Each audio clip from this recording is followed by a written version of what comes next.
Tronco del encéfalo. Vamos a ver la configuración externa. En principio vamos a ver el mesencéfalo, sobre el tubérculo cuadrigémino superior o colículo superior. Tubérculo cuadrigémino inferior o colículo inferior. De aquí se desprende el brazo conjuntival inferior o brazo del colículo inferior.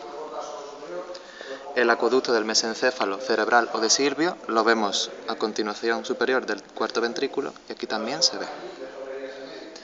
La fosa interpeduncular o espacio perforado posterior la vemos mejor en la parte anterior entre los dos pies pedunculares, que está perforado en su parte inferior.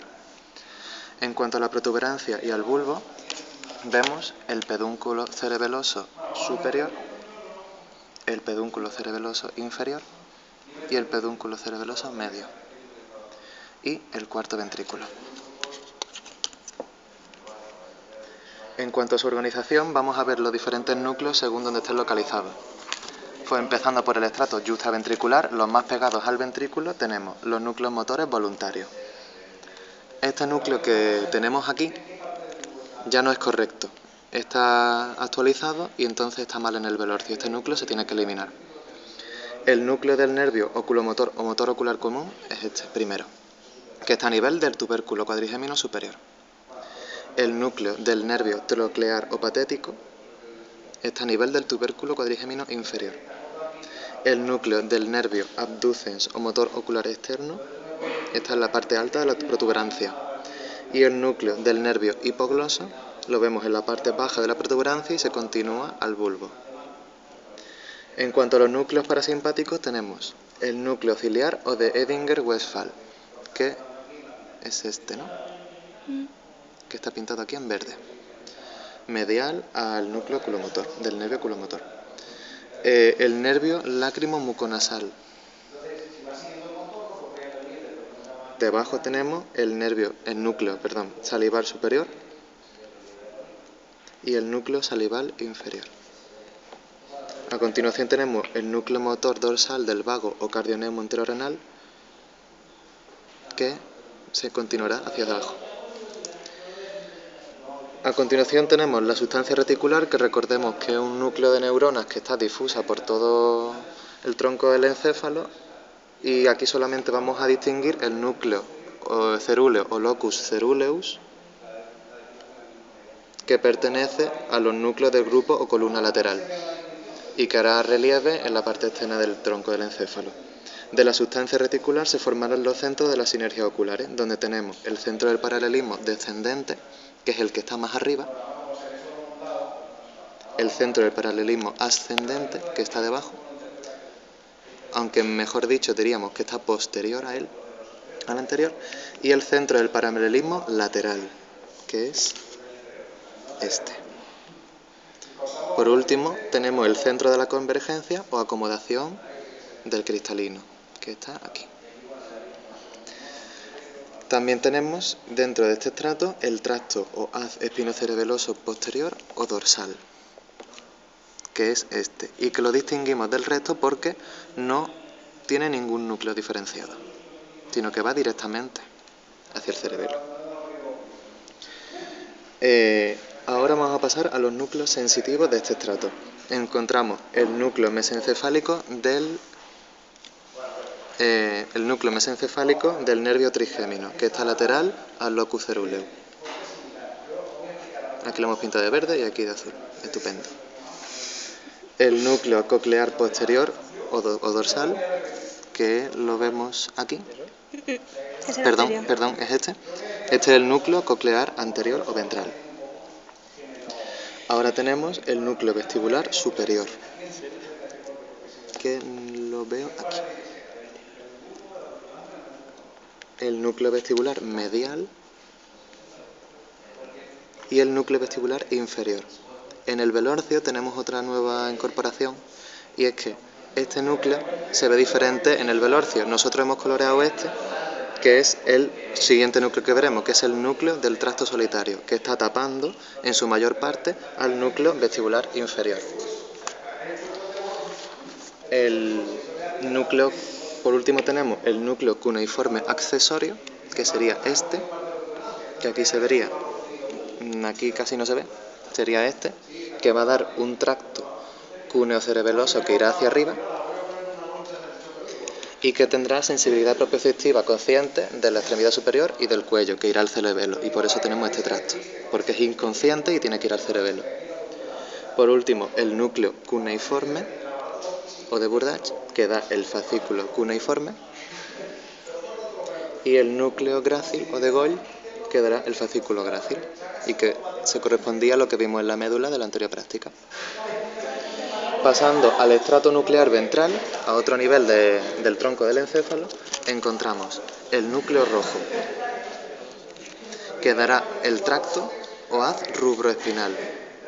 Como vemos, las fibras son contralaterales y se cruzan formando la decusación de Forel o decusación rubroespinal. Por consiguiente tenemos el área pretectal de los tubérculos cuadrigéminos, o también se suele llamar capas profundas, que está en una parte más posterior y que da un tracto o haz tecto espinal, que está posterior. Aquí también se cruzan al ser contralaterales en la llamada decusación de Meynert. En este estrato también encontramos núcleos. Núcleos motores voluntarios tenemos el núcleo motor del trigémino o del nervio masticador, el núcleo motor del nervio facial, que como sabemos cada uno de ellos dará su par craneal correspondiente. El del nervio facial dará el séptimo par. Lo nombramos porque aquí, rodeando a lo que era el núcleo del motor ocular externo, vemos que da la primera rodilla del nervio facial, que aquí también está representada.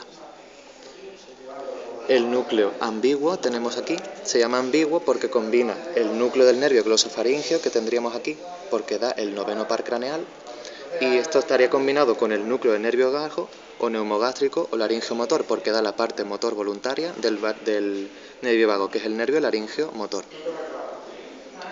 Por último tenemos el núcleo accesorio, que es este. Está representado de esta forma para que veamos que en esta parte más inferior, más caudal, se va a combinar con el núcleo ambiguo y va a continuar junto a él, las fibras entremezcladas. Ahora tenemos el núcleo vestibular lateral o de Deiters, que es este, que dará un tracto o haz vestibuloespinal lateral, que estaría aquí, en la médula, aquí abajo.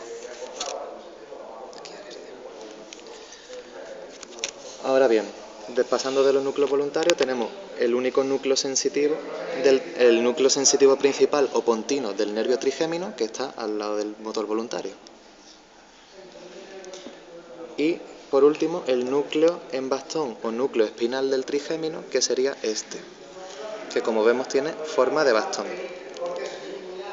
Este tiene una característica, y es que dará fibras tanto inconscientes como conscientes. Las inconscientes tendrán que ir al cerebelo, como vemos por aquí, que si le damos la vuelta, vemos que irán por el pedúnculo cerebeloso medio.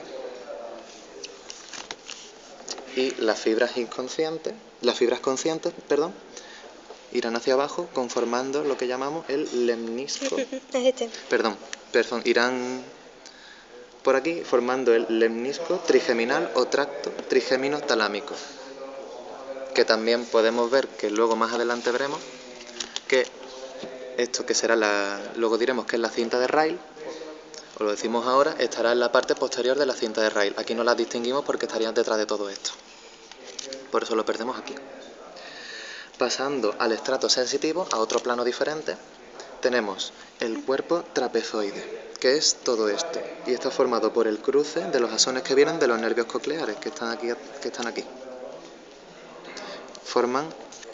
Los tractos son contralaterales y forman el cuerpo trapezoide.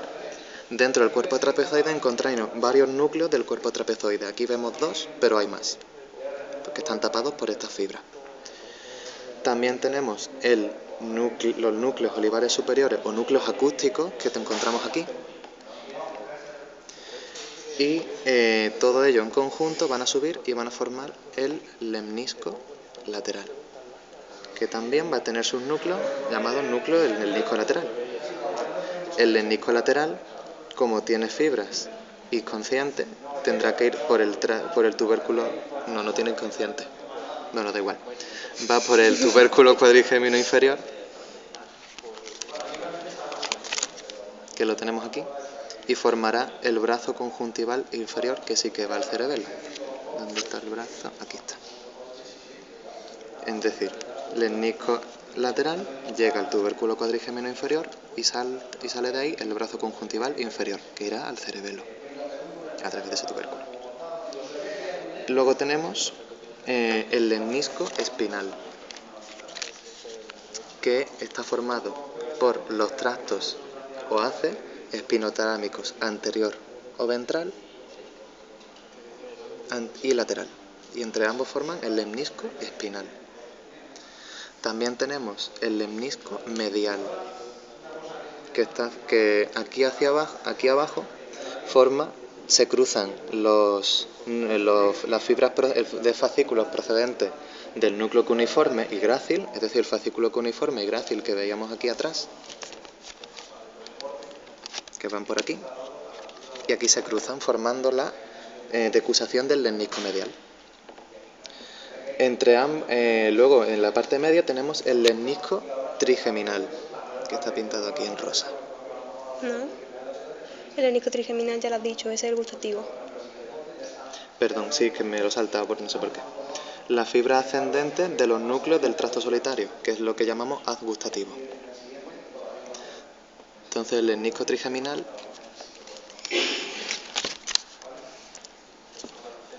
es este, que hemos dicho antes. Por último tenemos el tracto o haz espinocerebeloso anterior, que corresponde a este estrato, que lo podemos ver aquí mismo, que se ve aquí y corresponde a la que está aquí más adelante, que aquí recordamos que formaba la decusación de las pirámides, que hacía relieve en la configuración externa. Ahora pasamos de estrato y vamos a un estrato más anterior, más ventral. Dentro del mesencéfalo distinguimos los pies pedunculares y aquí distinguimos el tracto o haz piramidal, que está formado por las fibras corticoespinales y las corticonucleares. Juntas forman el tracto o haz piramidal, que vemos que aquí que continuaría detrás de la protuberancia. Luego tenemos el haz o tracto corticopóntico, formado por las fibras parietotemporoccipitopóntica y la frontopóntica, que juntas formarán el haz corticopóntico. Por último, a nivel del mesencéfalo vemos la sustancia negra. Y aquí también podemos ver un poco. Si pasamos a la protuberancia, aquí veremos los núcleos del puente, que recordemos que están diseminados por la protuberancia, y a donde irán las fibras del haz corticonuclear. Por tanto, cuando pasemos por aquí, el haz corticoespinal continuará y el corticonuclear se quedará aquí. El corticoespinal utilizará el espacio que le dejan los núcleos. De las fibras pontocerebelosas son fibras que atraviesan de manera transversal el cerebelo y pasan por el pedúnculo cerebeloso medio. Luego tenemos el haz piramidal, formado por las fibras corticonucleares. Corticoespinales. Luego tenemos a nivel del bulbo el núcleo arcuato, que son núcleos del puente que han bajado a nivel del bulbo y que se ven aquí externamente. Las fibras corticoespinales son las que vemos aquí. Las corticonucleares se quedaban a nivel de los núcleos de la protuberancia. Los corticoespinales también se les llama a veces de forma coloquial pirámide, por la forma que provocan. El 80% de estas fibras se cruzará aquí, formando lo que ya conocemos que es la decusación piramidal o decusación del haz corticoespinal. De aquí las que se cruzan y las que no formarán el tracto o haz corticoespinal lateral, que ya sabemos que irán por aquí, y el haz corticoespinal anterior, que irán por aquí. Aquí vemos el lateral también, aquí cortado. Por último, solo nos queda explicar el complejo olivar formado por el núcleo olivar inferior, que también está a nivel del bulbo, y el núcleo olivar accesorio medial o paraolivo medial, La paraoliva posterior o núcleo olivar accesorio posterior no está dibujado porque no se ve a este nivel. Estaría posterior. Estaría aquí detrás, pero no está. De todos los núcleos van a salir fibras que van a formar el tracto o haz olivo cerebeloso. Que es este, que es contralateral, como vemos aquí que se cruza.